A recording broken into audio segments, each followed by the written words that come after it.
everyone. Welcome back to Mindset Teaching Outside the Box. We are your hosts, Jillian Willie. And Eileen Edwards. And today we are talking about the third universal law, which is the art of allowing. Yes, the art of allowing. It's like part 3 of this law of attraction talk. What we mean by the art of allowing is I am that which I am, and I am pleased with it, joyful in it, and you are that which you are. And while it is different perhaps from that which I am, it is also good. I love all of this, but this piece kind of drives it home for me.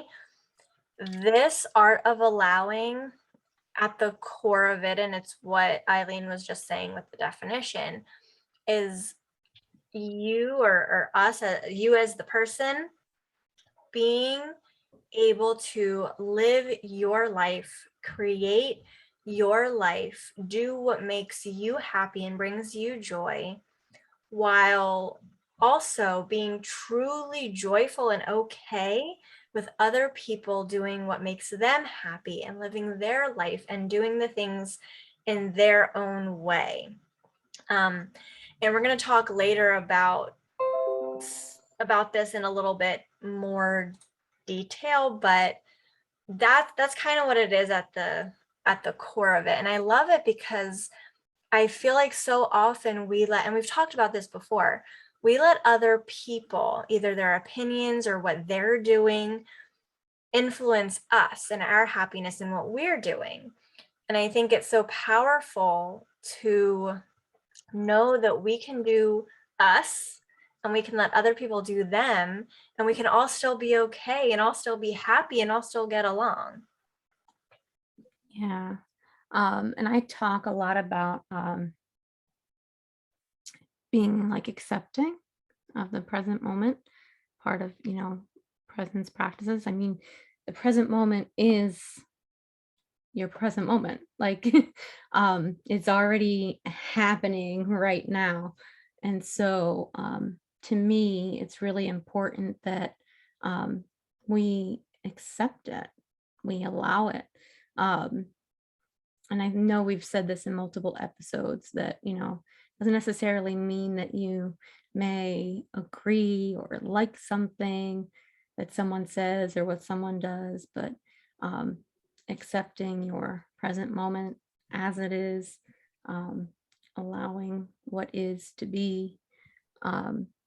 There's just such great amount of peace that comes from that, and a severe reduction in suffering.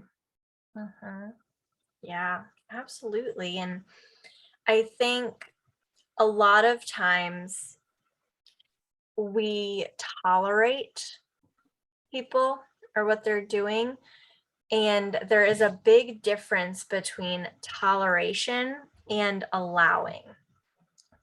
Tolerating is still, even if it's not a big negative feeling, it is still a negative feeling. Something that I've really been learning through this journey of exploring the law of attraction and all of these laws we've been talking about, and just limiting beliefs and the negative feelings, is that there are a lot of negative feelings that are small, and you don't even necessarily think of them as negative unless you're paying attention to them. So anything that doesn't feel purely good is a negative feeling. So when you're tolerating somebody, it doesn't feel good, because you're kind of just saying, yeah, I'm going to let you do this, whatever it is, but I'm not in alignment with what you're choosing to do. So it's still a negative feeling. So when we can move out of that, I'm tolerating you, and over to the, I'm truly okay with you doing what you're doing, and I'm going to truly allow you to do whatever you want, or maybe they don't want it, but they're still working through, being able to apply these laws to themselves, but truly being okay, like even making mistakes. Like I get this a lot I mean, from a lot of people, but I can think growing up, and I mean, I've done it with my own kids. You want to protect them, so being truly okay with letting your kids go out and make their mistakes, and allowing, but coming from that place of truly being okay with it rather than I'm going to tolerate it. Mhm. And I think that's what a lot of people do, and they might even like pat themselves on the back for tolerating things, but um, tolerating is not the same thing as allowing. Um, yeah, it's not. Mhm. I've tried to be really mindful of it since learning about all of this. I've been really mindful of how I feel. Something that when I started learning about the law of attraction and how everything we think about, the essence of those thoughts, the essence of the energy is what we attract to us. So I started really monitoring my thoughts. And it gets tiring after a while. And even Abraham Hicks says that it gets tedious. So rather than monitoring your thoughts, listen to your feelings. Our feelings are our Yeah. guidance system. So if you just pay attention to how you feel, then you'll know, okay, well, my thoughts are in alignment with my higher self or with what I truly want, or my thoughts aren't. So by doing that, it's a lot easier.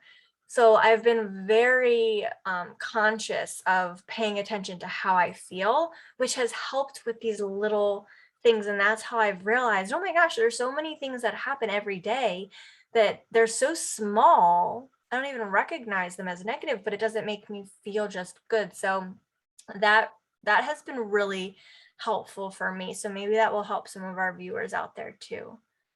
Yeah, I like that idea of, um, like my son calls it, like going with your gut kind of thing. It's like you're reading the sensations in your body, and getting that information to help make decisions and things like that. But same thing when interacting with other people or with situations, using that as um, an important tool.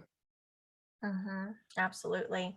And actually, it was interesting. My family and I went on vacation to the Outer Banks 2 weeks ago, and it was amazing. And we were all just so happy and just felt good. And then today, my husband and I were talking, and he was saying how good he felt. I was like, let's just do it. Like, we feel so good. Why don't we just listen to how we feel? And people don't do that enough. Like, we're like, let's move there. Why aren't we doing it? If our guidance system is telling us this is where we should be, then why aren't we there? Why are we here? Where it's not like, we hate being here, but it doesn't feel particularly good. So just imagine how good it could be if we all listen to our feelings. And I don't know, I lost my thought for a second. Go ahead. I know you were gonna say something. No, I was just gonna say that, you know, these these feelings, they come from, like I keep wanting to use that same word, like they come from your gut, they come from inspiration, they come from the universe, or whatever you want to call it. But um we have to make sure that we're paying attention to them. Mhm. Yeah. Yeah. Yeah, absolutely. And I think that's one of the things that we've been taught not to do, or not that we've been taught not to do but the paradigms that have stopped us, that you have to have a plan, you have to have a job, you have to have X, Y, and Z in place before you can't just up and leave. But there are so many people that do up and just leave and it works out for them. And why is that? Because they're following what they're in alignment with and they believe in it. If you do that, if you just up and go with what makes your heart happy, then you're showing unwavering belief in it because you're aligning with it, because you're taking action that aligns. But I remember what I was going to say. I was going to say that we are free to create the world as we want it to be. And so many of us don't realize that this world can literally be filled with whatever we want. If you can think it in your mind, you can create it in your reality. And it's just all of those limiting beliefs that get in the way. And two, like we use it to create the negative. So Yeah. something else that Abraham was saying is that there is literally nothing to worry about in this world unless you create it. So like he was saying, like people breaking into people's houses, that cannot happen to you unless you invite it in, or going to jail or losing your job. I mean, nothing can happen to you unless you invite it in. And that goes back to the law of attraction part of this, that we attract the essence, but there's the two ways of inviting things in. One is attracting the energy, so if you put out that really intense negative energy, you're attracting like experiences to you, and also what you think about. So if you like were to watch, on the news, that's why I hate the news personally. You watch on the news, like there's a bunch of break-ins, in a city two cities away from you. Then you start thinking about break-ins. Well, then you're starting to invite that to happen to you. And like I feel like that kind of happened with COVID. Like it got so big because we gave so much energy to it, and we don't have to have these negative experiences if we can kind of change our thoughts and start attracting, the good more heavily. Yeah. Something that I was just telling someone yesterday is that like everything everything already exists. It's already like out there. It's just a matter of bringing it into your physical reality. So we're talking about like challenges when manifesting, which is along these same lines.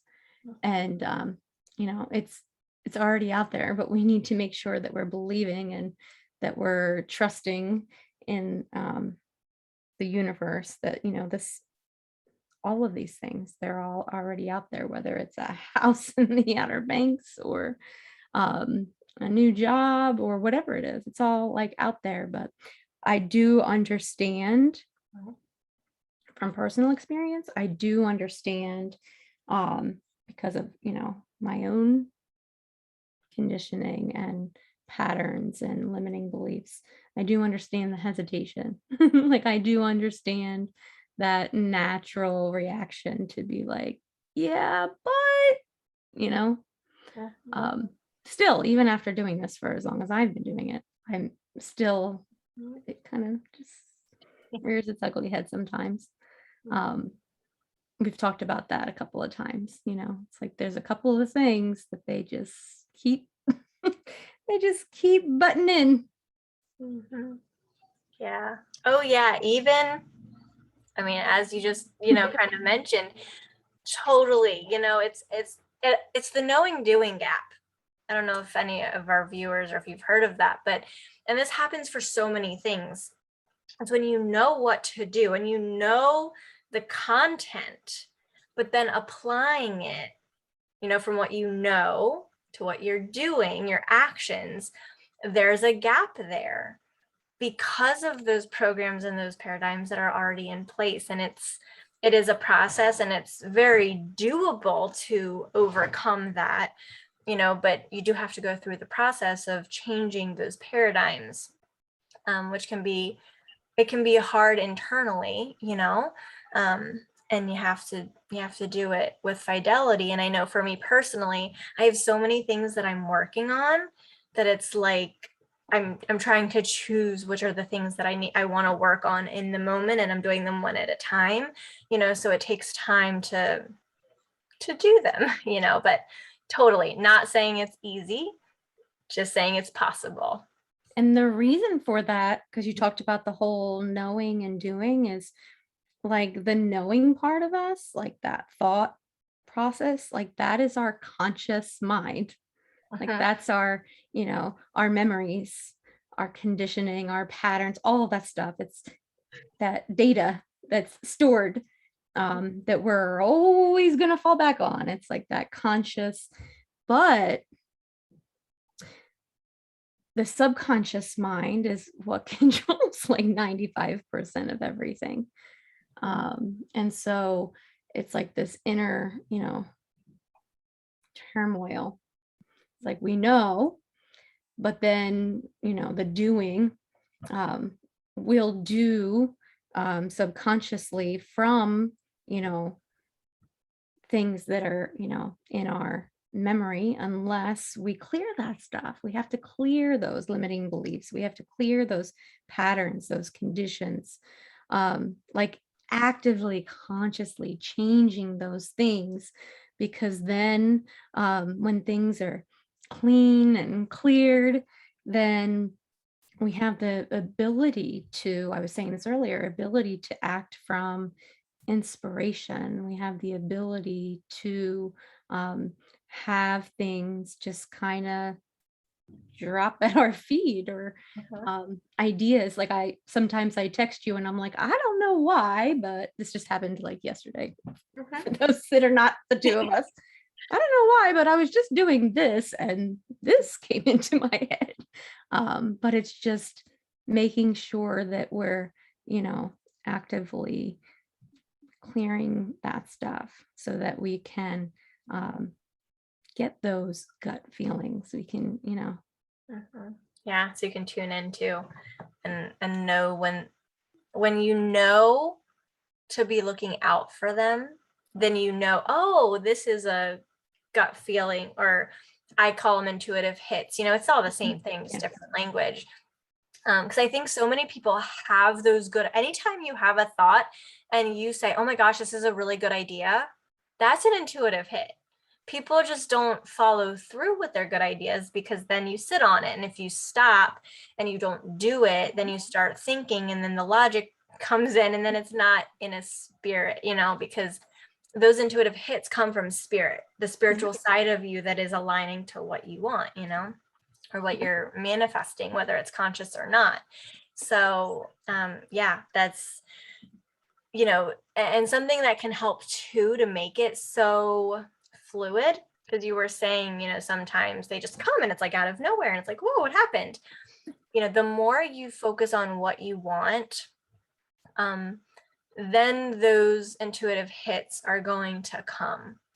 One of the things I know, and we were just talking about how hard it is, but we are humanizing it. So if we spend time every day just focusing on what we want, and we go through the process without trying to do anything, without trying to physically do anything, just living in our thoughts, trying to cancel out those negative thoughts, and get to a place of what Abraham calls purity of thought. When you are pure in your belief, that is when the so-called magic happens, and the manifestation does come very quickly. The problem is that we bounce back and forth. We'll get an idea, and then, the next day it's like, oh yeah, but I can't do it because. Well, then, you're bouncing back and forth. If you can stop doing that, which again, I know it's easier said than done, but if you can just, and even just like work, it can be a work in progress, but working toward that purity of thought will bring the belief, and then the manifestation will happen so fast, and you'll have that, intuitive hit, and it'll just flow, and it'll be effortless, and it'll be easy, and it'll all happen. We put so much into things, and we don't have to. Yeah. I definitely think it's important to, this is something that I've talked about before also, the whole idea of, being versus doing. Now, I'm not talking about the same thing we were just talking about as far as like doing, like the going with your gut, not talking about that. I'm talking about the, um, just having time to be still.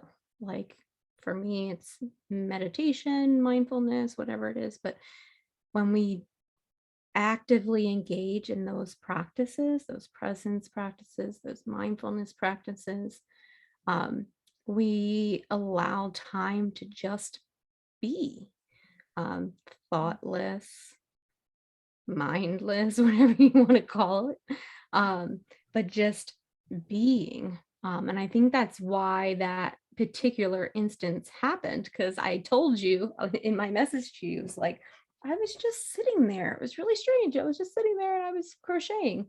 Like I was just mindlessly just sitting there, no TV, no talking, no, it was almost kind of like a meditative state, even. And it was just like, bloop. This idea just like popped in my head, and I was like, "Huh, that's actually pretty good." It's like, "Let me text Julian."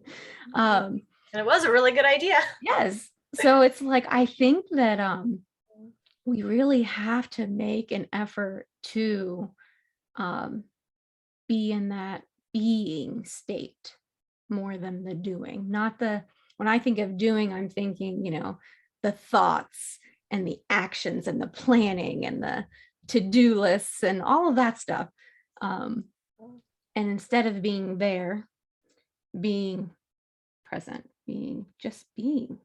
And I personally um, am diagnosed with hyperacusis, which is like a severe sensitivity to sound, something that I've had for as long as I can remember. Um, and I remember like something that I used to say a lot was like, I just can't um, think, or I don't know what I was doing, or I don't, because I could hear everything and anything all at once. And all of it was like top notch. And it was just like trying to weed through it all, um, and going through tons of diagnoses until it ended up being that. And it was funny because about a year, a little bit, maybe a little bit more than a year after I started meditation, I realized, wait a second, I know what the issue was. Like, not that I'm not sensitive to sound, I am, but I don't deal with the symptoms anymore. Um, yes, the sound is there. All the sounds are there. They always are, but they don't cause suffering anymore. And I remember working with a group for an enlightenment course, and it like just going off like a light bulb in my head. I was like, oh my gosh, I know what it was. All of those sounds, all of those noises, talking, just environmental noise, whatever it was, they were all interfering with my thinking mind. And that's where I lived 100% of the time. I was always like thinking, thinking, thinking, thinking, thinking, planning, planning, planning, like just going, going, going, going 24/7. And so it was so frustrating. But as soon as I started just being, like just being in the present moment, that stuff still exists. It's still all around me. But there's not suffering because I'm just being in that present moment and not resisting it. Um, it was just like, oh, I kind of did that to myself. That's a really good tip that could probably help a lot of people. I mean that, and that's not something like because most people don't even know that there is a thinking mind and a feeling mind, the conscious and the subconscious. They don't know how to get to the bottom of that, you know? So that's so powerful. So thank you for sharing that. And even as you were talking, I kind of had my own aha moment because I have always been a huge planner and I have to have everything laid out. And I would like think all the time. I mean, I know everyone's thinking all the time, but like I felt like I was always going, and it was always very chaotic for me. Like I would go from one thing to another and I couldn't make decisions because I'm thinking, too much. And like we're in the process of redoing our kitchen too, and I realized that I've been thinking about it so much that it's chaotic. because I'm like, do I want this or do I want this? And then like I'm just always going. And then I go to like, oh, and then when we go like to this room, we're gonna do this. And I'm like, I can't like, just stop one thing at a time. So just I had this aha moment as you're talking that I'm in my thinking mind too much. And even though that's like a totally different thing than what you were saying, there's a connection. Like just, you know, yeah. Yeah, definitely. I can't recommend enough just spending as much time as possible just being, Mhm. being. So I was telling you, like, we start with kids in our classroom and I don't know, 2 days, 3 days, whatever. Um, and it was like, I don't have lesson plans written. I don't have curriculum sorted. I don't have like all changing grade levels. I don't have the things that I normally would have, but for the other grade level. Um, all of this like unknown, all of this stuff, but not getting stressed out, not diving deeper into thinking and planning and all of that stuff. Because if I did, the result isn't going to be something that would have been done in presence, like in stillness. It would have been chaotic, and then it will be chaotic when it's put into practice, put into place. So it's not that I'm saying the teachers shouldn't plan at all, but it's like for the first time in 21 years of teaching, it's going to be like this happened today. That means this needs to happen tomorrow, and forever putting the students first. I love that. That's what we need. And yeah, actually my team has been texting. It's the weekend, right? I mean, we record on the weekend. And it's the weekend, a holiday weekend nonetheless, and my team is talking about plans. I'm like, no, I'm not. I'm not. And you're absolutely right. And my point is that mm, typically a lot of teachers, the mind is always running and you're always thinking about the job. And it's coming from that place of you want it to be the best for your kids. Absolutely. But when you do that, you're right. It comes from a place of chaos, or you're not getting the time that you need to recharge. So then it will eventually catch up to you and you'll get burnt out. So either way, I think you're absolutely right. And this comes for other professions too, not just teaching. Mhm. Um, even being a parent, Yes. taking the time to just stop and not worry about it. And it's going to happen. I mean, one way or another, we're going to be ready for Wednesday when kids come, it's just, it doesn't have to be on, your time that you need to recharge, and it doesn't have to come from that place of stress.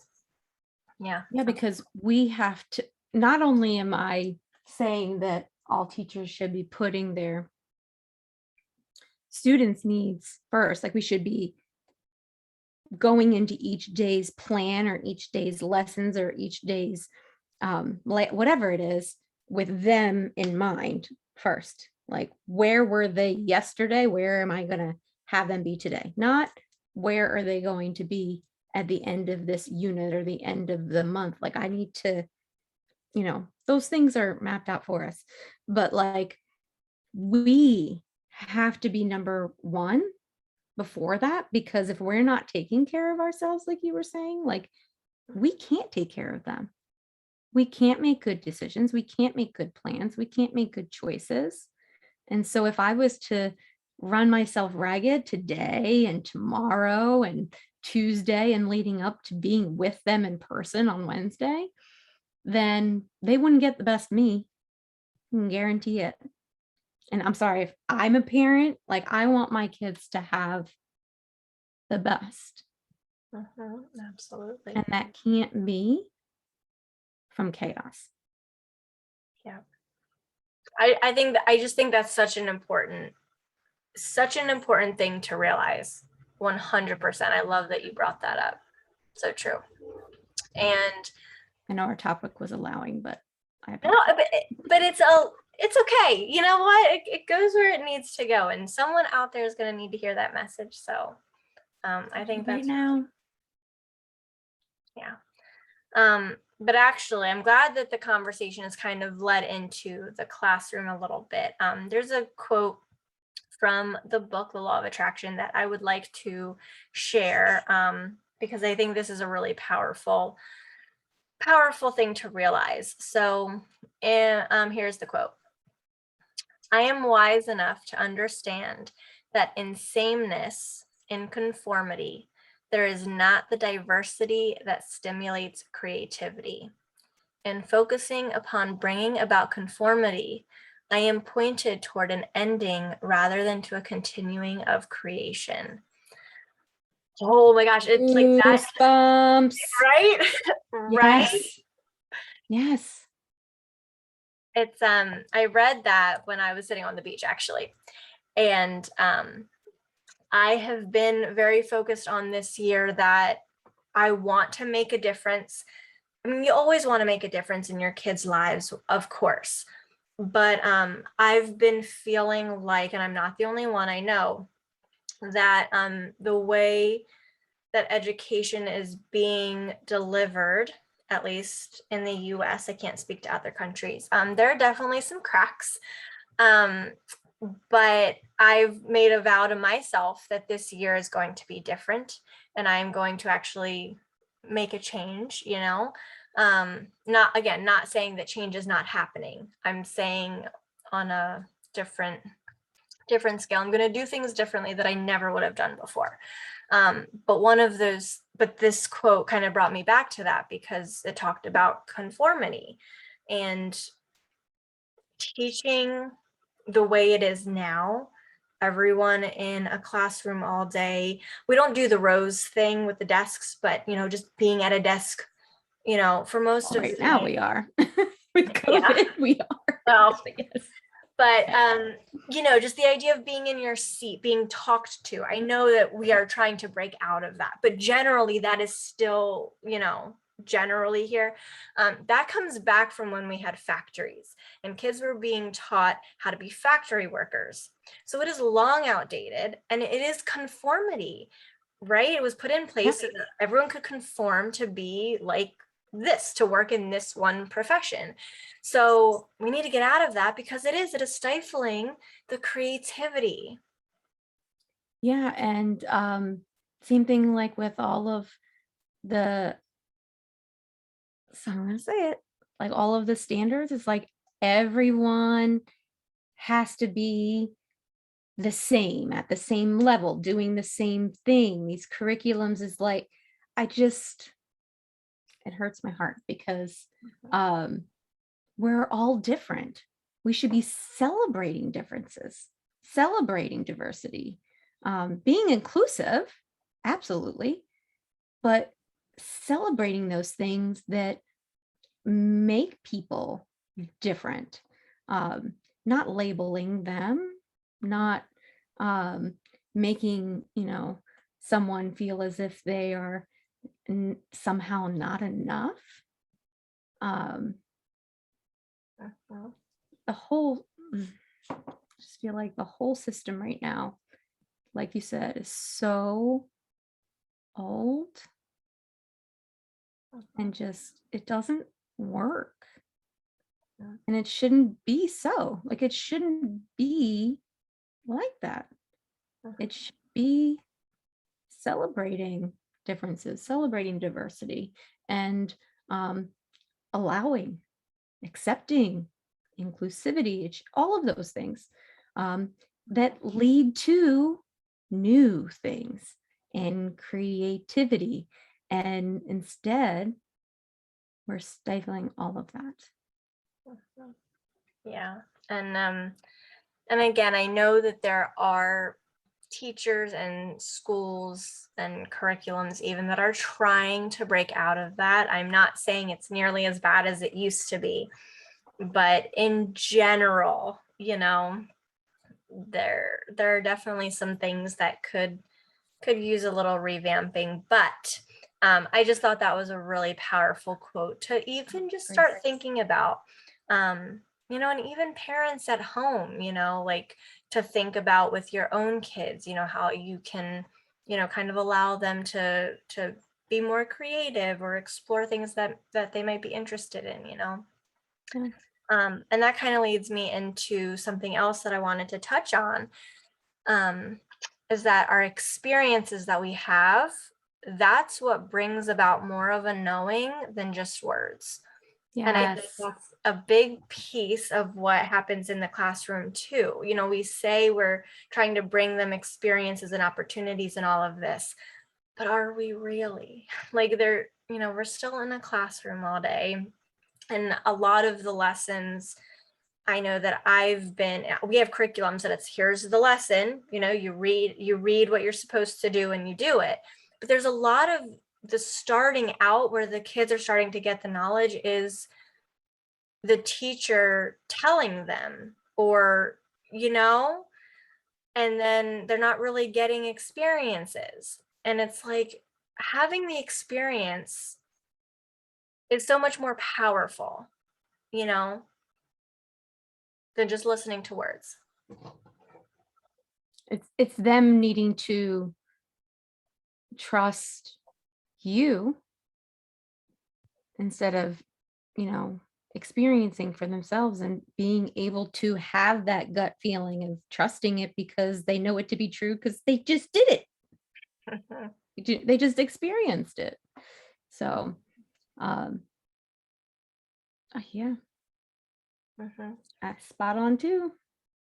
And I do want to relate this back to what we were talking about, because I'm sorry, we did kind of get off on a tangent a little bit going into this whole classroom area, but this applies to everyone. Even, we're here, we have all these different experiences to figure out what do we like and what do we not like.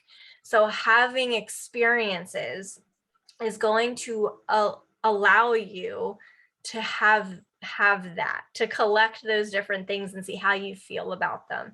So it does relate, I promise, to the art of allowing. um, because even if it's a bad experience that you've had, then okay, I don't like that, so I don't want to do that again. Or I really love this, I want to do that again, I want more of that. So it's all been designed this way to help us figure out what we want to create, because we are supposed to figure out what we love and then use our thoughts to create that, and then use our bodies to enjoy it. We don't really do that, but that's what we're supposed to be doing. That was our intention before we came into the bodies that we're in. Absolutely. Do you have anything that you want to add before we wrap up? The last thing that I do want to share, I think can be pretty powerful, kind of goes back to what we were saying in the beginning about tolerating versus allowing. We don't have to let other people's behaviors affect us. What happens if someone does something, um, has a negative behavior, let's say, and then we start thinking about that behavior that we see them doing and reacting to it, then that becomes our vibration. And then we allow someone else's behavior to affect what comes into our life. Because then if we continue to think about it, think about if you have a student or even someone at work who does something bad. Let's say you have a student blow up, and then you go and you tell your coworkers, oh, guess what Johnny just did. And then you go home and you tell your spouse or your significant other, oh, this is what X, Y, and Z did at school today. Well, now you've spent an entire day thinking about what this student did, and it's a negative vibration. So now you're inviting more of that to happen because you're thinking about it. So you're manifesting it. And you're inviting the essence of that vibration in. So you're going to encounter other experiences that make you feel the way that that student made you feel. So you've let that child or that person affect you, but we don't have to allow that to happen. That student could act however they act. And then you could just start thinking about, well, what would I love to happen right now? and go to that place of what you want, focus on what you want. When the student, do whatever you have to do, of course, in the moment to, make sure the student is safe and everything. But you don't have to give energy to it. You don't have to go and talk about it all day. You don't have to think about it. And then, later you can go, and when the child is calm, go over, talk to the child, what I would like to do this year is try to get to the bottom of their paradigms, because there's a reason that these kids are acting however they are, so really get to the root of it to help them. But my point is, you don't have to let other people's behavior affect you. It's only affecting us when we focus on it. So if we try not to focus on it, or focus on what we'd rather have happen instead, or just things that you enjoy. If you're in a bad situation and you focus on things that make you happy, then that's going to be your vibration instead of the negativity. So I just thought that could be helpful for people as well. I agree. Sorry, we're having sounds out there. I don't know, thunder possibly again. But yeah, I'm with you. I agree. So I Good. hope that this episode has been helpful. I know we got off on some tangents, but the art of allowing is the third universal law in this series. We've talked about the law of attraction, the law of deliberate creation, and now the art of allowing. And when you use them all put together, that's when the so-called magic happens, in your world. You are consciously creating the world that you want. So if anyone has questions about any of this, feel free to reach out. You can join our Facebook group, Mindset Teaching Outside the Box, where you can interact with us and our community. We also have the YouTube channel as well that you can interact with us there. Eileen, is there anything else? I don't think so. Nope. Awesome. Well, thank you so much. We are always so grateful for our listeners, and we will see you next time.